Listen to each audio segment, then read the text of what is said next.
এই মুহূর্তে সবথেকে বড় খবর, সিবিআই দপ্তরে আগুন লেগে গেল। ষড়যন্ত্রের গন্ধ পাচ্ছেন বিরোধীরা। সন্দীপ ঘোষকে গ্রেপ্তার করে যেখানে রাখা হয়েছে, অর্থাৎ নিজাম প্যালেসে, এবার সেই নিজাম প্যালেসেই আগুন লেগে গেল। নিজাম প্যালেস কেন্দ্রীয় গোয়েন্দা সংস্থার অন্যতম দপ্তর। সেই বাড়িরই 6 তলায় আগুন লেগে যায়।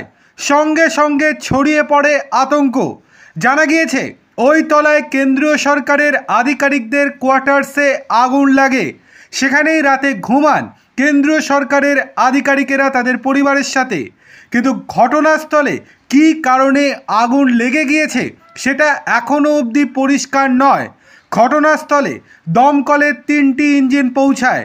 বর্তমানে আগুন অনেকটাই নিয়ন্ত্রণে আসে। বিরোধীরা এর মধ্যে ষড়যন্ত্রের গন্ধ পাচ্ছে।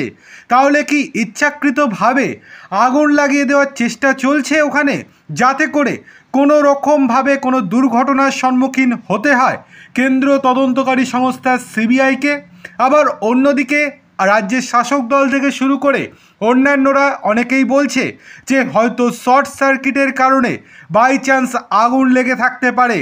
ভয়ের কোনো কারণ নেই, কোনো নথিপত্র পুড়ে যায়নি। তার আগেই দমকলের 3টি বাহিনী এসে আগুন নিয়ন্ত্রণ করে। কিছু আসবাবপত্রের ক্ষতি হয়েছে, বিছানার চাদর পুড়ে গিয়েছে, এইটুকুই এখনও সূত্র মারফত জানা যাচ্ছে। দেখার বিষয় এই যে সন্দীপ ঘোষ সুরক্ষিত আছেন কিনা। আশা করা যায় সন্দীপ ঘোষ একদমই সুরক্ষিত রয়েছেন।